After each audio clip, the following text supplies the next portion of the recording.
Opa, e aí galera, como é que estão? Eu sou o Cauê do canal Mistérios Macabros. Hoje os relatos são sobre avisos sobrenaturais. E não esqueçam de deixar o like e compartilhar esse vídeo. Comentem, compartilhem. E sem muitas enrolações, vamos lá para o primeiro relato. O primeiro relato foi enviado pelo seguidor Afonso. Título do relato: Aviso de Zé Pilintra. Olá, meu nome é Afonso. Tenho 40 anos. Moro em São Gonçalo, no Rio de Janeiro. E o que eu vou contar aqui não é invenção, não é história para boi dormir, é coisa séria, coisa de outro mundo. Quem tem fé vai entender, quem não tem pelo menos vai pensar duas vezes antes de ignorar um aviso espiritual. Sempre fui envolvido com a religião de matriz africana, mais precisamente com a Umbanda. Desde os meus 18 anos, sou médium em um terreiro aqui perto de casa. Lá recebo alguns guias, mas quem sempre apresentou o mais forte para mim foi o Zé Pilintra. Ele é meu protetor, meu conselheiro e eu devo a minha vida a ele. Tudo aconteceu em julho do ano passado. Uma amiga minha de infância me chamou para ir a uma festa, que acontecia em um salão de festa antigo. Era aniversário de um colega dela. Gente que eu não conhecia, mas ela insistiu bastante para que eu fosse.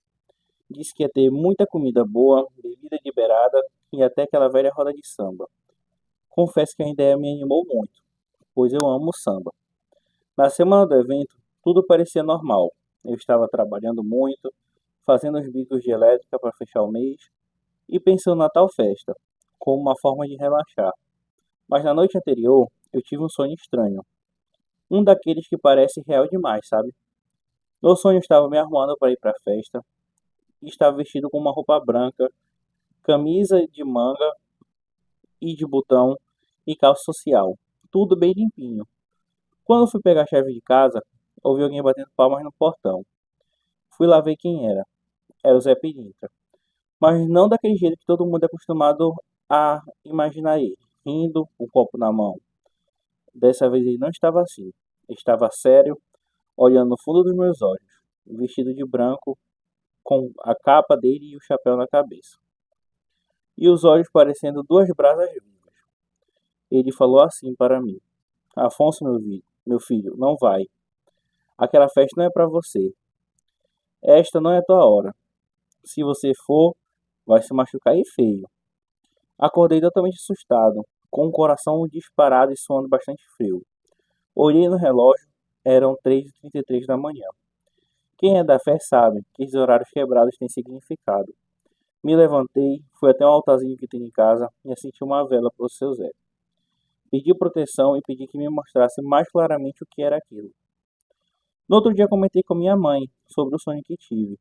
Minha mãe é uma rezadeira das antigas, benzedeira de mão cheia, e ela só disse: Meu filho, se ele avisou, obedeça. Zé Pilintra não aparece em vão para ninguém. Mesmo assim, uma parte de mim queria ir. Minha amiga ficou mandando mensagem dizendo que ia ser bom, mas eu estava e porque eu estava sumido. No fundo, meu ego queria aparecer, queria beber e dar várias risadas, mas algo pesava no meu peito. Um aperto, uma ansiedade sem motivo. A imagem do Zé, sério no sonho, não saía da minha cabeça. Na hora de me arrumar, eu ainda fiquei de pé na frente do guarda-roupa. Botei a roupa, olhei no espelho e ouvi um estalo dentro de casa. Parecia que um copo tinha estourado sozinho na pia. Quando eu fui ver, cheguei na cozinha, o copo que eu sempre usava para deixar bebida pro Zé. Um copo de vidro grosso, aqueles de uísque, sabe? Estava todo rachado. Estava trincado no meio, mas ninguém tinha encostado nele. Aquilo para mim foi a gota d'água. Tirei a roupa, guardei tudo, mandei mensagem para minha amiga dizendo que não ia mais. Ela ficou bastante chateada comigo e insistiu, mas inventei que estava passando mal. Fiquei em casa, sentei no meu cantinho de oração e acendi outra vela. Agradeci por qualquer livramento, mesmo sem saber o que estava por vir. 2 horas depois, por volta de meia-noite, meu celular começou a pipocar de mensagens, notícias e vídeos. O teto do salão da festa tinha desabado. Não era mentira e nem exagero. O lugar, um prédio antigo que havia reformado há pouco tempo, só que só havia reformado por cima. O teto havia caído no meio da pista de dança, enquanto a banda tocava. Muita gente ficou ferida. Umas pessoas ficaram com os cortes profundos, outras com fraturas. Dizem que o rapaz bateu a cabeça e foi desacordado por vários dias. E teve até gente que quase perdeu a perna por causa de uma viga de ferro que caiu. Foi uma confusão tremenda. Eu fiquei paralisado por alguns minutos. A imagem no celular mostrava exatamente o canto onde a minha amiga disse que a gente ia ficar, bem debaixo da parte que cedeu o primeiro. Era ali que a banda tocava, ali onde tinha mais movimento. Se eu tivesse ido, poderia estar morto, ou no mínimo hospitalizado, e todo quebrado. Na hora chorei feito criança, não de medo, mas de gratidão. Peguei uma garrafa de cachaça, fui até a calçada na frente de casa, onde sempre deixo oferenda ao Zé, e botei um copo cheio no meio do chão com massa de cigarros e uma rosa vermelha. Ajoelhei e rezei agradecendo pelo aviso. E eu sei que ele me protegeu. Disso eu sei. Dias depois, a minha amiga veio aqui em casa. Ela estava com o braço engessado, cheio de hematomas. Disse que nunca mais vai esquecer daquela noite. Contei para ela sobre o sonho que tive, sobre o copo que estourou, e ela ficou totalmente pálida. Disse que acreditava totalmente em mim, e que se eu estivesse lá, jamais teria saído daquele lugar antes de tudo acontecer. Porque eu sou o tipo de pessoa que ela confia e sempre quer por perto. Esse acontecimento mudou minha forma de enxergar minha fé. Minha fé aumentou muito. Muita gente acha que Zé Pinto é só festa, bebida, gargalhada. Mas não. Ele é um guardião, ele é justiceiro, protetor dos seus. Ele vê o que a gente não vê e sente o que a gente ignora. Desde então, nunca mais ignorei um aviso, seja em sonho, ou um sinal estranho, com um estalo sem explicação, ou uma intuição que aperta o peito. Zé Pinto para mim é mais que um guia. É um amigo, é um pai espiritual. E me salvou totalmente com sua sabedoria. Esse é um relato muito bom, esse relato para quem é de matriz africana, sempre tem que seguir, sempre ouvi minha avó falando, se seus guias, alguém te avisou, sempre escute para não acontecer nada ruim. E é um ótimo relato, um relato bem forte, acredito demais. Vamos lá para o segundo relato, enviado pela Ana Júlia. Título do relato: O aviso da minha avó. Olá, sou Ana Júlia, tenho 29 anos. Sou professora de História em uma escola. E o que eu vou contar agora pode parecer invenção para muita gente, mas eu juro por tudo que mais amo, aconteceu. E me salvou de algo que poderia ter mudado minha vida para sempre. Eu nunca fui ligado em coisas espirituais. Cresci em uma família católica, com minha mãe muito devota de Nossa Senhora e meu pai mais distante da fé. Mas quem me ensinou o valor da espiritualidade foi minha avó. Ela era uma daquelas senhoras antigas que sabia fazer chá de tudo. Benzia contra quebranto, lia salmo antes de dormir e acendia vela por anjo da guarda toda segunda-feira. Minha avó faleceu em 2018, vítima de um AVC. Foi uma perda muito dolorosa para mim. Eu era muito apegada a ela, mais do que com a minha mãe, para ser sincero. Depois que ela se foi, por várias noites eu sonhei com ela, mas com o tempo isso foi diminuindo. Só que do nada, absolutamente do nada, me preparou para o que aconteceu no final do ano passado. Era início de dezembro e eu estava totalmente empolgada com uma excursão que a escola onde eu dou aula estava organizando para os professores.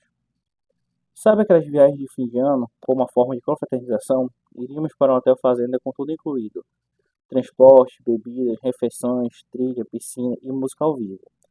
Vários colegas meus iam, inclusive uma amiga mais próxima da escola, a Paula, nome fictício. Eu paguei a viagem parcelada, arrumei minhas coisas, comprei roupa nova de verão, estava contando os dias. Mas 2 dias antes da viagem, algo muito estranho aconteceu. Era de madrugada. Acordei com uma sensação esquisita, uma sensação que apertava no peito. Não era exatamente medo, mas como se alguém me observasse a noite toda. O quarto estava totalmente escuro, exceto pela luz do poste lá fora que entrava pelas frestas da cortina. Me sentei na cama com o coração acelerado, olhei para o outro lado e senti um cheiro forte de lavanda. Exatamente o perfume que minha avó usava. Pensei que estivesse delirando, mas quando meus olhos se acostumaram com a penumbra, eu vi, no canto do quarto, ao lado da minha escrivaninha, estava ela, a minha avó que havia falecido. Não como um vulto qualquer, mas como uma presença nítida, porém sutil. Ela não parecia sólida, mas vi o rosto dela o coque no cabelo dela e o vestido azul que ela adorava usar em casa. Os olhos dela estavam fixos em mim, mas ela estava com um aspecto de tristeza. Ela não falava com a boca, mas eu ouvia.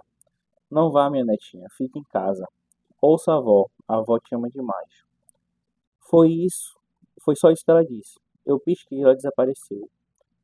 Fiquei sem conseguir dormir o resto da noite. Acordei chorando, sem saber se tinha sonhado, se estava enlouquecendo ou se tinha de fato presenciado alguém do além.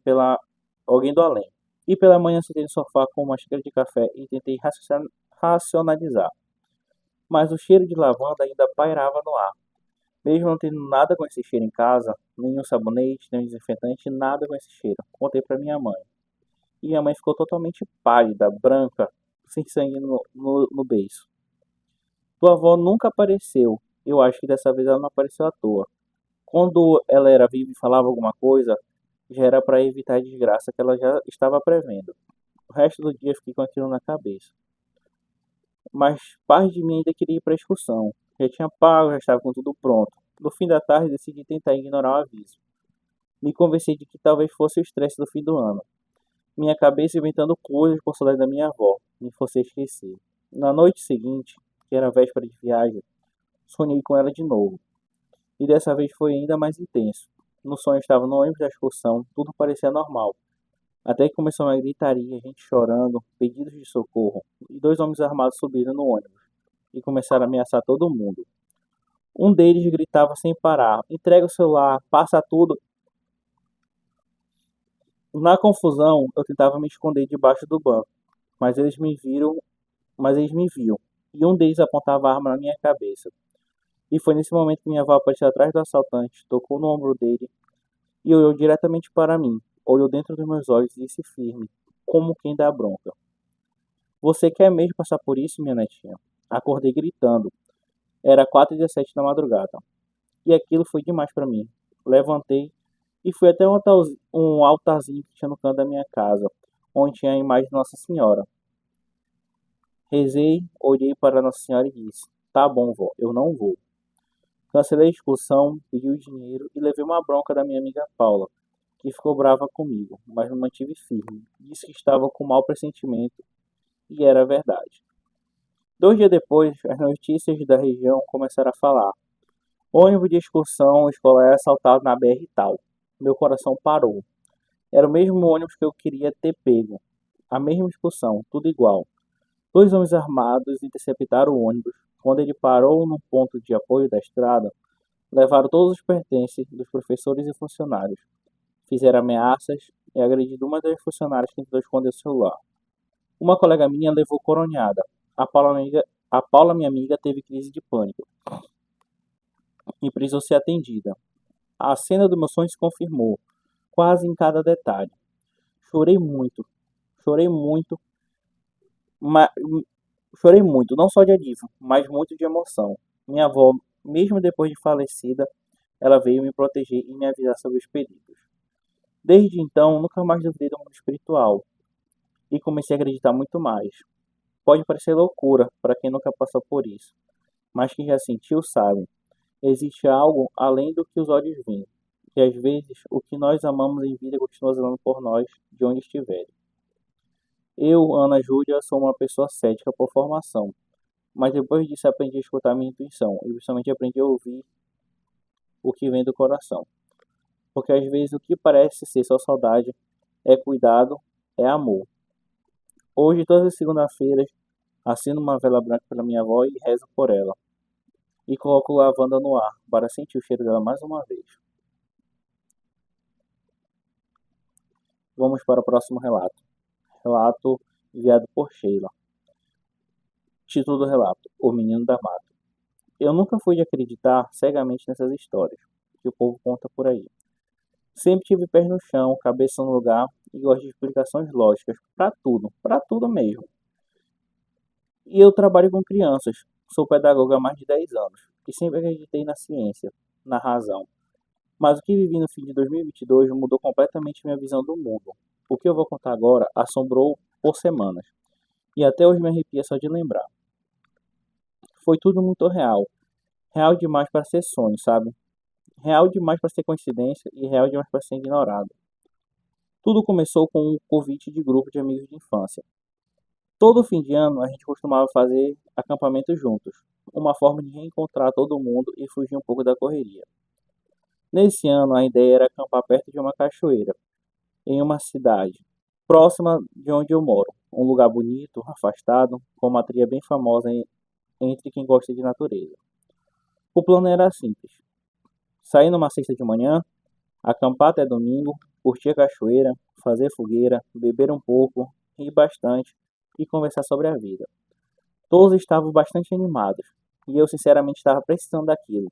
Tinha acabado de sair de um relacionamento abusivo. Minha cabeça estava um caos, e estar com gente querida seria uma alívio. Mas 3 dias antes da viagem, algo começou a me incomodar. Na primeira noite acordei com uma sensação estranha. Era como se tivesse gente andando dentro do meu quarto, mas não ouvi passos, não ouvi nada, apenas senti um calafrio me percorrendo a espinha. Meu cachorro, o Bento, rosnava abaixo, olhando para o canto do quarto. Aquilo já estava me deixando muito tensa, com muito medo. E toda vez que eu acendia a luz, não via nada. Tentei ignorar, deitei de novo e consegui dormir. Na segunda noite foi bem pior. Acordei no meio da madrugada com o som claro de uma criança chorando. Era um choro baixinho, quase um lamento. Me levantei achando que vinha da rua. Abri a janela e não tinha nada. O som parecia vir de dentro da casa, mas eu moro sozinha. Fiquei parado no meio da sala, arrepiado dos pés à cabeça. O choro continuava, fraco, soluçado, mas sem origem aparente. Voltei para o quarto, sentei na cama e falei em voz alta: Olha, seja lá quem for, não quero te fazer mal, mas por favor, me deixe dormir. Após eu dizer isso, o choro parou por completo. A gripe nunca me deixou ainda, galera. Até hoje não estou gripado. Na terceira noite tive o sonho. O sonho que estava na trilha da cachoeira com meus amigos. Enquanto todos riam, cantavam, tiravam fotos, tudo parecia normal. Até que na beira da mata vi um menino pequeno. Devia ter uns 7 anos. Estava de camiseta branca, suja e bermuda rasgada. Rosto pálido, os olhos escuros. Ele me olhava fixamente, aquele olhar penetrante. Cheguei perto, ajoelhei e perguntei se ele estava perdido. Ele respondeu: Você não deve vir aqui. Aqui é um lugar bastante ruim. E eu perguntava para ele o porquê.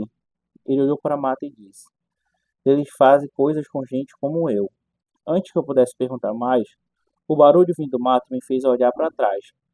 Quando voltei a olhar para o menino, ele tinha sumido. Acordei suando com o coração disparado. Tentei ignorar. Afinal, era só um sonho, certo? E eu estava totalmente errado. O dia da viagem chegou. Fui até o ponto de encontro com o grupo, mas no caminho senti um aperto tão forte no peito que parei o carro e chorei, uma ansiedade absurda. Então algo dentro de mim gritava para que eu não fosse para o lugar. Lembrei do sonho, lembrei do menino, do choro do menino e do meu cachorro rosnando. Liguei para minha amiga Carol, nome fictício, que estava na organização do acampamento, e disse que não ia mais. Inventei uma enxaqueca, sei lá. Ela tentou insistir, mas eu fui firme. Fiquei em casa aquele fim de semana, evitei olhar redes sociais, não queria saber do que eu estava perdendo. Na terça-feira seguinte, recebi uma mensagem da Carol. A mensagem dizia assim: Sheila, você não vai acreditar no que descobrimos. Ela contou que no segundo dia do acampamento resolveu explorar uma trilha alternativa e acabaram se afastando da rota principal da cachoeira. Um dos meninos do grupo se perdeu e acabou encontrando uma espécie de clareira. Aí ele encontrou vestígios estranhos de panos manchados de algo que parecia sangue e ossos, e fotos de pessoas queimadas. A coisa assustou tanto que chamaram a polícia ambiental. Dias depois saiu uma matéria no jornal da região. Cachoeira tal pode ter sido usada para rituais de sacrifício nos últimos anos. Havia relatos de moradores sobre crianças desaparecidas e gritos na mata à noite. Fiquei completamente gelada. Aquilo se encaixava com tudo que tinha vivido naqueles dias. O choro, o sonho, o menino era como se aquela que tivesse tentado me avisar, me impedir de ir lá, talvez por ter sido uma vítima daquelas coisas ruins que faziam ali. Desde então passei a acender uma vela todo dia 7 de cada mês, e rezo pela que era criança e por todas as almas que possam estar presas naquele lugar. E hoje, se me perguntarem se eu acredito em fantasmas, respondo sem pensar. Acredito porque um deles me salvou. E eu acredito muito que ele deve ter me salvado de algo. Ótimos relatos aí de entidades que avisaram, né, as pessoas. Um conselho que eu dou a todas as pessoas que vão procurar mais disso, vão procurar saber mais disso, que é algo muito bom, tá? E, novamente, galera, não esqueça de deixar o like, de compartilhar e de comentar, tá? E se aparecer